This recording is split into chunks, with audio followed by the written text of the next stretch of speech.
Okay, fellow 65 Wildcat owners, this is a 65 Buick Wildcat that I just adapted a 65 Impala gas tank to. I know video quality is not great because I'm doing close up, but I got it adapted in. 2-inch rubber coupler that I bought with the tank. The tank is a Dorman.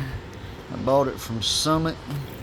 It physically fits in between the rails, as you can see, with room to spare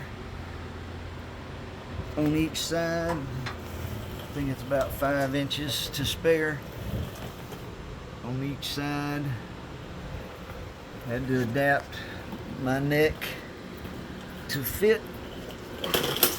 It's not fastened yet. It will be fastened and fit in there like so. So the 65 Impala gas tank, can be adapted to fit a 65 Buick Wildcat. Yeah, like, share, subscribe. Make me a millionaire YouTuber.